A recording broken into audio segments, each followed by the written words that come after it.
segala sesuatu sebelum kita ada.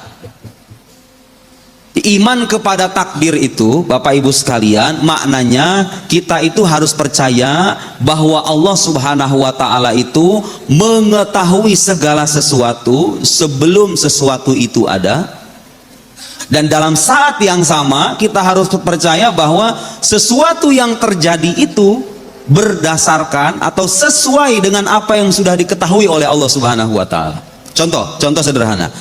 Saya sebelum datang ke sini, bahkan sebelum saya terlahir, Allah itu sudah tahu akan terlahir manusia namanya Nuruddin tanggal 19 Desember 1994. Saya belum ada, Allah tahu.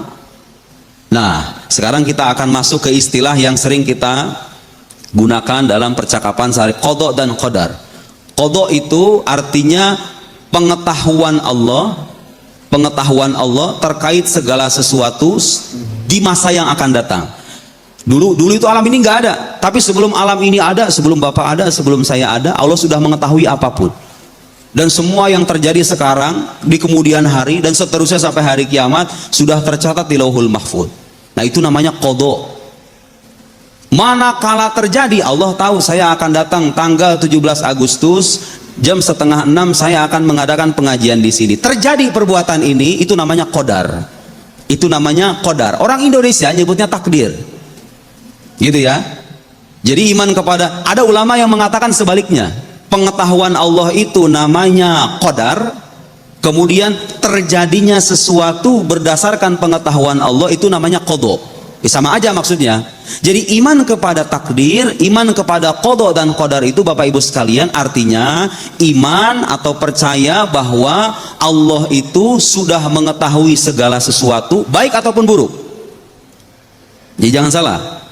Hal-hal yang terlihat menyedihkan, yang terlihat pilu, yang terlihat menyakitkan, perbuatan-perbuatan buruk, jangan kita katakan itu bukan takdir Allah. Semuanya itu takdir Allah, karena nggak ada yang lepas dari kuasanya di dunia ini. Semuanya takdir Allah. Maksudnya apa? Sebelum sesuatu itu terjadi, Allah sudah tahu.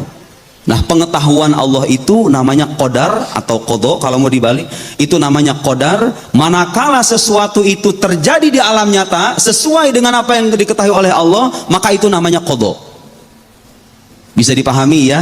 Jadi iman kepada qada dan qadar artinya sekali lagi iman dan percaya bahwa Allah mengetahui segala sesuatu dan segala sesuatu itu hanya terjadi berdasarkan pengetahuan Allah Subhanahu wa Ta'ala. Baik, di mana atau pada titik yang mana kesalahpahaman kita tentang takdir itu? Satu, kalau saya bilang kayak tadi tuh Pak, kan Allah itu mengetahui segala sesuatu. Sekarang Bapak lihat ada orang di luar sana yang melakukan perbuatan-perbuatan keji, perbuatan-perbuatan maksiat. Itu koruptor itu kalau misalnya korupsi duit negara itu takdir atau bukan? Takdir atau bukan? Ya dibilang takdir, masa Allah menghendaki keburukan? Suka ada kan yang pemikiran begitu? Dibilang bukan takdir, apa masa iya juga Allah nggak mentakdirkan? Begini penjelasannya Pak. Kalau terjadi perbuatan buruk, harus kita katakan bahwa itu adalah takdir Allah. Betul. Maksudnya apa? Sebelum dia korupsi, Allah itu udah tahu. Dengan pengetahuannya yang azali bahwa si fulan ini akan korupsi, Allah sudah tahu. Makanya tadi saya kasih permisalan ke Bapak di awal. Tapi maksudnya kalau Allah tahu, apakah itu artinya Allah memaksa dia untuk korupsi? Kayak tadi itu Pak permisalannya. Bapak tahu saya akan datang. Tapi pengetahuan Bapak itu apakah artinya itu memaksa saya untuk datang? Enggak. Enggak punya pengaruh apa-apa kan misalnya pengetahuan Bapak sama kedatangan saya itu. Allah tahu fulan akan korupsi sebelum dia korupsi. Itu namanya qadar tadi kita katakan kan. Manakala dia benar-benar korupsi terjadi itu ngambil duit rakyat, itu namanya qada. Harus percaya itu adalah takdir Allah. Tapi dalam saat yang sama Bapak, dalam saat yang sama setelah kita percaya itu adalah takdir Allah, dalam saat yang sama kita juga harus meyakini bahwa fulan berbuat maksiat itu berdasarkan pilihannya, berdasarkan kehendaknya. Bisa milih gak? Nih lihat Pak, nih supaya tidak salah paham. Kalau dikatakan keburukan ditakdirkan sama Allah, lihat di hadapan saya ada semangkuk gelas, ini isinya air putih. Anggaplah isinya khamr. Anggap isinya khamar, dan dalam agama kita minum khamar itu haram, dosa besar. Kalau saya minum khamar, sekarang saya ngangkat gelas begini, saya bisa milih nggak untuk menyingkirkan khamar ini dan saya nggak jadi minum? Bisa nggak saya? Bisa. Ketika saya ngangkat gelas kemudian saya minum, anggap ini misalnya khamar, saya minum beneran tuh. Itu saya lakukan berdasarkan pilihan saya atau bukan? Ya, itu pilihan saya. Itu kehendak saya. Saya menggerakkan kehendak saya. Allah menciptakan perbuatan itu. Paham? Jadi Allah nggak maksa hamba untuk, kalau dikatakan Allah sudah mentakdirkan segala sesuatu yang baik dan yang buruk, apakah itu artinya Allah memaksa hamba untuk berbuat baik, hamba ini berbuat buruk? Tidak. Pengetahuan itu, nah sekarang kita akan ngaji ilmu akidah ya. Kalau dikatakan Allah mengetahui, Allah mencatat, itu maksudnya apa sih sebetulnya? Kalau dikatakan Allah sudah tahu kalau kamu akan berbuat taat, Allah sudah tahu kalau kamu akan berbuat maksiat. Tahunya Allah itu apa? Sifat tahu itu apa? Sifat ilmu atau sifat tahu itu, Allah tahu itu artinya sifatun. Dalam proses terlahirnya perbuatan itu melibatkan, lihat Pak, saya kasih permisalan sederhana. Bapak nuntun anak, ini pembahasan kayak begini terlihat agak sedikit rumit, tapi ini bagian dari agama kita loh Pak. Bagian dari agama kita, takdir itu kan. Saya itu jangankan Bapak deh, saya itu kadang-kadang punya santri Pak, ditanya, kamu percaya kodo dan kodar kan? Iya percaya. Apa maksudnya kodo? Apa maksudnya kodar? Apa maksudnya beriman kepada kodo dan kodar? Itu kadang-kadang nggak bisa jawab loh Pak. Padahal itu rukun iman. Sudah kita jelaskan tadi ya, sekali lagi. Iman kepada qada itu artinya beriman bahwa Allah mengetahui segala sesuatu. Iman kepada qadar artinya apa? Kita percaya bahwa segala sesuatu itu terjadi sesuai dengan apa yang sudah diketahui oleh Allah. Saya sekadang hadir, sebelum saya hadir Allah tahu saya akan hadir. Taunya Allah itu namanya qadar, manakala saya beneran hadir itu namanya qada. Bapak sekarang pergi ke musola, pergi ke rumah. Di rumah ini imam perbuatan maksiat, perbuatan taat atau perbuatan mubah. Sebelum Bapak berbuat Allah sudah tahu, itu namanya qadar. Manakala Bapak beneran berbuat itu namanya qada. Ya kalau yang baik-baik kadang kita gampang mengatakan ini takdir, tapi kalau yang buruk-buruk itu kan kita susah. Perusahaan bangkrut takdir Tuhan apa bukan? Takdir Tuhan. Takdir Tuhan, Allah mentakdirkan itu. Tapi dalam proses, kalau ada anak mati kelaparan Pak, ada anak mati kelaparan, ada janda-janda yang terlantar, ada saudara-saudara kita di Palestina, itu takdir Allah apa bukan? Lihat, takdir Allah. Tapi ingat, dalam terlahirnya perbuatan kezaliman itu melibatkan peranan kehendak manusia. Ya orang-orang Israel itu bisa milih kan sebetulnya untuk tidak melakukan perbuatan kejinya, bisa milih. Mereka tuh nggak dipaksa sama Allah loh. Gak ada dunia yang memaksa mereka untuk melakukan genosida terhadap saudara-saudara kita di Palestina itu. Gak ada yang memaksa. Tapi kan Allah yang mentakdirkan. Ya Allah mentakdirkan, artinya Allah itu mengetahui sebelum mereka berbuat. Apakah itu artinya memaksa? Buat penderita syaraf kejepit, sekarang udah nggak usah khawatir lagi. Ada suatu Ingat analogi yang tadi saya sebut. Kalau Bapak tahu anak Bapak akan bandel, apakah bandelnya anak Bapak itu gara-gara pengetahuan Bapak? Ya enggak. Anak Bapak bandel ya karena perbuatan dia aja, dia pengen jadi anak bandel. Kan kira-kira begitu. Itu ya, contoh sederhana. Tapi kan dicatat semuanya katanya. Nanti akan semuanya kan dicatat sama Allah di Lauhul Mahfuz. Perbuatan baik buruk itu, ya udah. Emang kalau dicatat apa maksud? Kalau dicatat itu apa artinya dipaksa? Kalau misalnya Allah sekarang mencatat bahwa pada tahun 2024 akan terjadi pembunuhan terhadap besar-besaran terhadap warga Palestina, tercatat di Lauhul Mahfuz. Tapi apakah itu artinya Allah memaksa perbuatan itu terjadi? Tidak. Sama halnya kayak gini Pak, ini saya guru nih, saya punya murid banyak di hadapan saya punya buku catatan, saya bilang di catatan saya, si A akan lulus, si B akan tidak lulus karena dia itu orangnya malas, si C nilainya akan pas-pasan. Sebelum ujian diadakan saya sudah nyatet. Pertanyaan sederhananya, itu catatan saya memberikan pengaruh nggak bagi kelulusan si A, bagi kegagalan si B, bagi nilainya si C? Enggak. Catatan itu, pengetahuan itu artinya Allah menyingkap segala sesuatu sebelum segala sesuatu ada. Dan keimanan kita kepada qada atau qadar mengatakan bahwa kalau sesuatu itu terjadi, itu tidak bertentangan, itu sesuai dengan apa yang diketahui oleh Allah Subhanahu wa Ta'ala. Sesederhana itu keimanan kepada takdir. Tapi sayangnya Kadang-kadang di luar sana ada sebagian orang yang salah paham. Tadi saya kasih permisalan bahwa kalau kita misalnya lihat, bapak misalnya punya anak bapak mau sesuatu, kita tuntun, Pak, bapak misalnya di supermarket atau misalnya di mall atau di mana ya, anak bapak pengen mainan, bapak tahu anak bapak ini akan mengambil mainan A, bapak tahu anaknya yang minta, Pak tolong anterin aku dong ke tempat ini, aku pengen mainan itu. Anaknya berkehendak, bapaknya menuntun. Pertanyaan saya sekarang, bapak yang menuntun itu menjadi sebab nggak bagi terlahirnya perbuatan anak? Bukan. Terlahirnya perbuatan anak mengambil sesuatu itu berdasarkan kemauannya. Bapak itu menuntun gitu loh, nggak maksa kan? Ya Allah itu nggak maksa kita berbuat baik atau berbuat buruk. Kenyataan Allah mentakdirkan tidak berarti Allah itu memberikan paksaan kepada makhluk-makhluknya. Mentakdirkan artinya pengetahuan Allah sudah menyingkap segala sesuatu sebelum segala sesuatu itu ada. Manakala dia terjadi berdasarkan pengetahuan Allah dan terlahir ke alam dunia, ke alam nyata dengan kuasanya. Saya sekarang berbicara, kemampuan saya bicara ini secara lahiriah dari kehendak saya.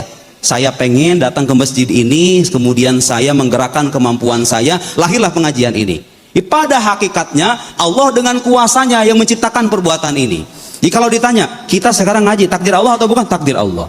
Kalau suatu ketika saya keluar dari masjid ini, saya melakukan perbuatan maksiat, itu takdir Allah atau bukan? Takdir Allah, tapi dalam proses terjadinya itu melibatkan kehendak saya sebagai manusia yang bebas, dan kita semua menyadari adanya kebebasan itu.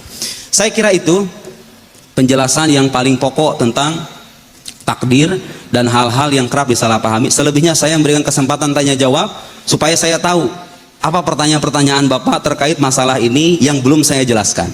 Saya kira begitu ya, saya kira begitu. Silahkan kalau ada yang mau bertanya, kita bisa diskusikan bersama-sama. Ada? Ada yang ingin bertanya? Pak dosen, ada lagi? Dua saja ya. Di sini ya. Bismillahirrahmanirrahim. Assalamualaikum warahmatullahi wabarakatuh. Waalaikumsalam. Pertama-tama terima kasih atas paparannya Pak Ustadz berkaitan dengan takdir ini. Memang di masyarakat umum kita ini kan berkaitan dengan takdir ini banyak yang penafsirannya beda-beda ya Pak Ustadz ya, terus terang aja. Tapi yang saya tangkap di sini Pak Ustadz, bahwa yang pernah saya baca di buku-buku dan pengetahuan-pengetahuan saya, bahwa begini Pak Ustadz, mungkin ini kalau salah bisa dikoreksi Pak Ustadz. Ada perencanaan manusia itu sendiri. Dalam perencanaan itu terjadi proses pelaksanaan. Itulah kemauan, hakikat kemauan dan kehendak. Itu adalah pilihan daripada si manusianya. Begitu kira-kira yang saya tangkap. Artinya ada perencanaan kita dari awal. Itulah yang mungkin dikatakan dengan kodo. Kodo itu juga sebenarnya kan ada perencanaan gitu, takdir tadi. Tapi kemudian kita laksanakan, itulah yang namanya takdir tadi. Dalam pelaksanaan takdir tadi, itu adalah kemauan manusianya. Itu yang makanya dihisap tadi itu, karena bisa plus, bisa minus, kira-kira seperti itu Pak Ustadz. Yang saya tangkap. Dalam perencanaan itu kan bisa berbuat baik tadi, bisa berbuat tidak baik. Dalam kondisi seperti itu, apa yang pada pelaksanaannya nanti bisa jadi tiba-tiba saya di jalan terhambat. Misalnya saya nggak jadi saya mengaji. Misalnya saya tadi pagi tadi saya ada rencana mau pengajian, misalnya mengikuti pengajian, tiba-tiba saya terhambat, motor saya misalnya atau mobil saya kempes bannya, sehingga saya tidak bisa mengikuti pengajian. Itulah takdir yang saya tangkap ya Pak Ustadz, karena kondisinya memang seperti itu. Itu untuk individunya Pak Ustadz. Begitu juga untuk berbuat yang tidak baik, karena pilihan daripada manusianya. Tapi bagaimana dengan kalau misalnya itu tidak pilihan manusianya? Misalnya musibah, tiba-tiba rumah terbakar. Kita nggak ada pilihan pada waktu itu kan, kita nggak ada rencana, tidak ada pilihan, tidak ada ini. Itu takdir atau apa ya Ustadz? Karena kalau dibilang itu takdir, takdir itu kan boleh dipilah-pilah itu sebagai ujian, sebagai apa namanya, macam-macam lah untuk yang namanya manusianya itu sendiri. Tapi ini sendiri tidak ada rencana, tidak ada pilihan, dan tidak ada kehendak pada individunya. Kira-kira begitu Pak Ustadz. Musibah kebakaran, musibah ini yang dihadapi itu, dan menyangkut orang banyak Pak Ustadz. Kira-kira seperti itu. Yang kedua Pak Ustadz, boleh ya? Iya. Dengan kondisi takdir tadi Pak Ustadz, ada sebagian masyarakat kita yang penting kita usaha, apapun kita usahakan, penentuannya itu Allah, kira-kira gitu. Ya kita serahkan aja pada Allah. Yang penting kita usahanya sudah seperti ini, kira-kira gitu. Usahanya sudah maksimal. Tapi kadang-kadang selalu kita dapatkan yang negatif, selalu seperti itu Pak Ustadz.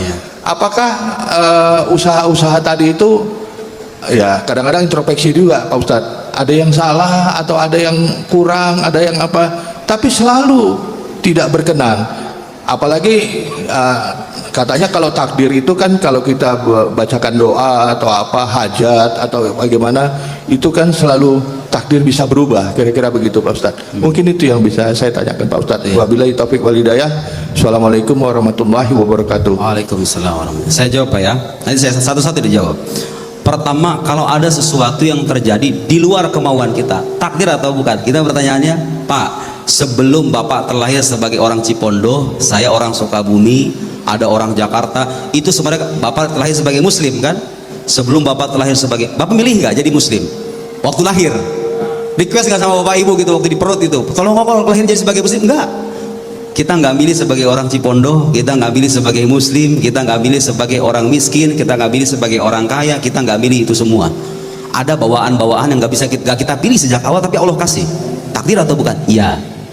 Jadi begini Pak, cara gampang, sebelum dunia ini ada, dengan segala peristiwanya, pahit manisnya, bukan cuma kehidupan kita doang, semua dunia ini, semua itu sudah selesai di catatan Lauhul Mahfud.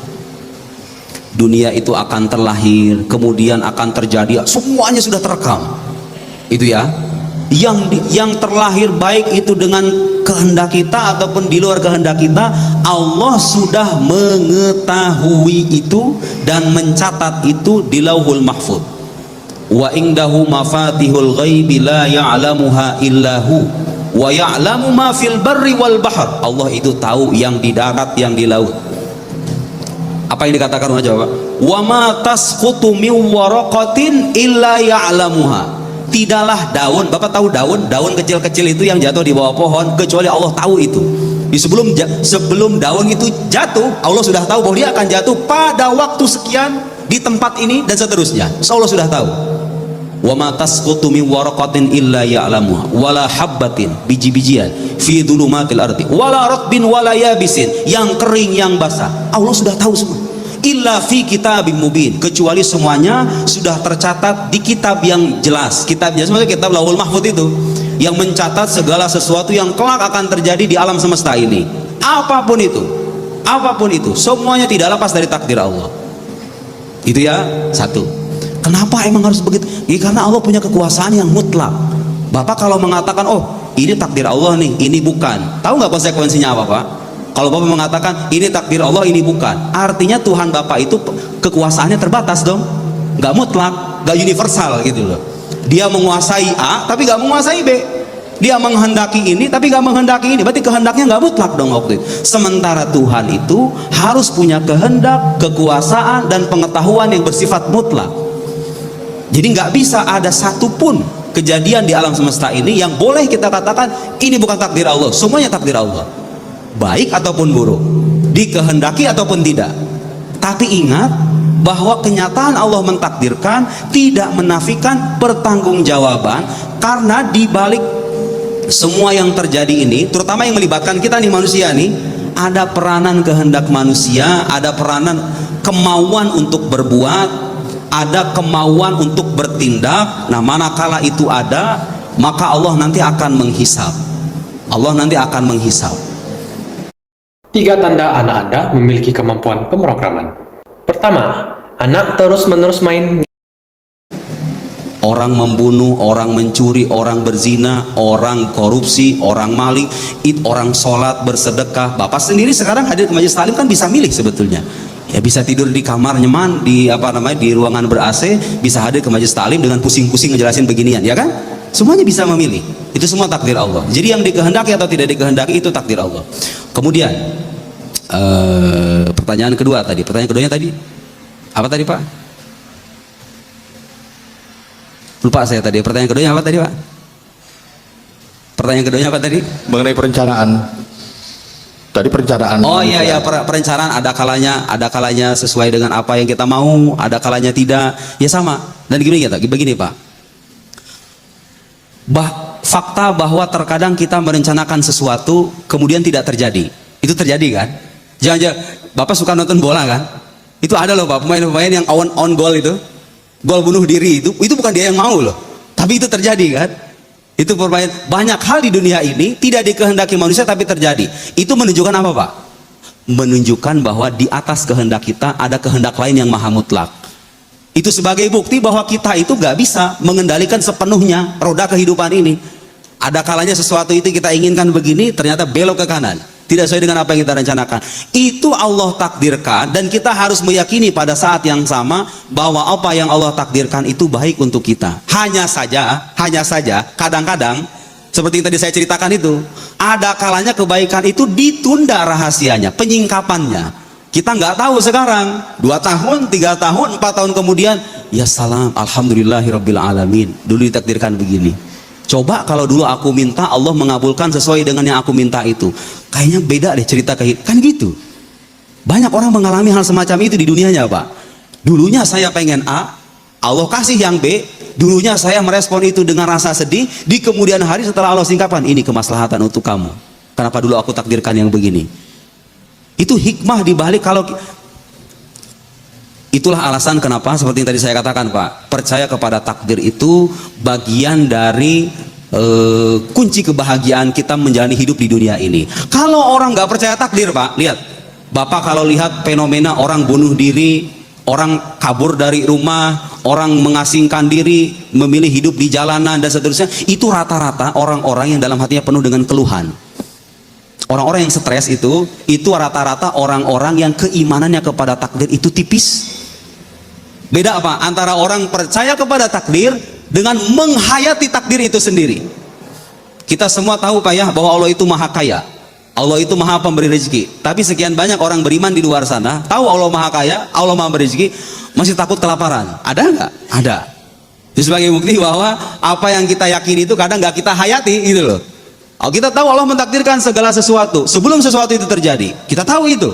Tapi ketika terjadi, kadang-kadang kita mengeluh, kadang-kadang kita protes berlebih, mempertanyakan keadilan Tuhan. Lo katanya percaya. Itulah pentingnya kita menghayati pesan-pesan agama Pak, bukan hanya sekedar mengetahui, tapi juga menghayati dengan hati kita. Kalau kita percaya Allah sudah mentakdirkan, ya sudah. Berusaha, tetap berusaha. Betul Pak yang tadi dikatakan, kita itu yang penting berusaha. Biarkanlah Allah yang pada akhirnya memutuskan sesuai dengan kehendaknya. Ada ungkapan yang bagus dari Imam Ibnu Athaillah As-Sakandari. Allah itu mengabulkan permintaan hamba pada saat yang dia mau, bukan pada saat yang kamu mau. Dia mengabulkan sesuai dengan cara yang dia inginkan, bukan seperti apa yang kamu inginkan. Itu Bapak pegang prinsip itu dalam hidup, saya yakin sepenuhnya hidup kita akan tenang. Kalau sekarang kita punya harapan, cukup kita berusaha sebisa mungkin mewujudkan harapan itu. Perkara itu nggak terjadi, yakin seyakin-yakinnya bahwa apa yang Allah tetapkan selama kita sudah berusaha itu baik untuk kita. Emang ada parfum yang sekali semprot bisa bikin wanita jatuh cinta? Ada dong. Kenalin nih sama parfum. Coba itu.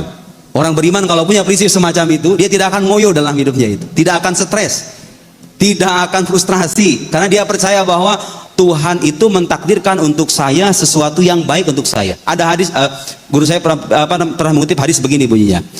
Min ibadi man la yuslihuhul ghina fa in afqartu afsadtu. Di antara hamba-hambaku, kata Allah, ada hamba-hambaku yang kemaslahatan bagi dirinya itu kekayaan. Fa in afqartuhu afsadtu. Kalau seandainya aku takdirkan dia fakir, aku akan merusak kehidupannya. Jadi Allah itu mentakdirkan fulan kaya karena Allah tahu maslahat bagi dirinya itu kekayaan. Wa min ibadi man la yuslihuhu illal faqr fa in agnaituhu afsadtu. Dan di antara hamba-hambaku, kata Allah, ada yang kemaslahatan bagi dirinya itu kefakiran. Kalau dibuat kaya itu orang fakir, bisa celaka dia. Banyak kan Pak orang yang dulunya fakir, miskin, dikasih kekayaan sama Allah, dulunya masih ke masjid, masih sholat jemaah, masih baca Quran, dikasih kemampuan berbisnis, dikasih keuntungan, punya perusahaan, boro-boro mikirin sholat, boro-boro ngaji Quran. Biasanya bangun subuh itu megang Quran, sekarang megang HP, gitu kan? Mengurusi perusahaannya, bisnisnya dan lain-lain. Itu ada orang-orang semacam itu.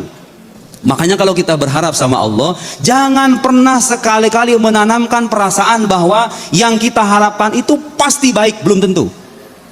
Seringkali kan kita punya keyakinan begitu, pasti baik itu salah Pak. Karena kadang-kadang kalau kita berdoa dengan harapan begitu, kita akan kecewa. Manakala Allah mentakdirkan yang berbeda untuk kita, padahal itu baik, cuma kita nggak tahu aja. Tapi kalau kita berdoa, berdoalah dengan penuh kesungguhan. Kita percaya bahwa apa yang Allah berikan kepada kita itulah yang baik, bukan apa yang kita inginkan itu. Dengan cara begitu, maka kita sudah menunjukkan kehambaan kita kepada Allah, dan dalam saat yang sama kita membahagiakan kehidupan kita sendiri. Gak pusing dengan apa yang kita rencanakan, karena semuanya sudah selesai Pak. Bapak itu minta, nggak, permintaan bapaknya itu takdir Allah loh. Bapak doa kayak gini nih, bapak doa takdir Allah, bukan itu? Itu takdir Allah. Terus suka ada yang bilang doa itu bisa berubah takdir. Dia lupa, doa sendiri bagian dari takdir. Nggak ada Pak istilah yang mengubah takdir itu. Pengetahuan Allah itu tidak berubah. Yang kadang-kadang yang bisa dikatakan berubah gitu, kata para ulama, catatan malaikat. Catatan malaikat itu, fulan nih kalau seandainya hidup biasa-biasa saja, maka rezekinya sekian. Tapi kalau seandainya dia rajin bersilaturahim, kan ada hadisnya. Man sa'i yunasaulahu fi athari aibasatu fi rizqihi wa yunasau fi athari falyasir rahimah. Barang siapa yang ingin dipanjangkan usianya, diluaskan rezekinya, maka bersilaturahimlah. Fulan ini kalau seandainya rajin bersilaturahim, rezekinya akan bertambah. Tapi kalau misalnya dia nggak berbakti sama orang tua, nggak silaturahim, bahkan memutus tali silaturahim, nggak salat begini, rezekinya sekian. Bisa berubah, bukan pengetahuan Allahnya.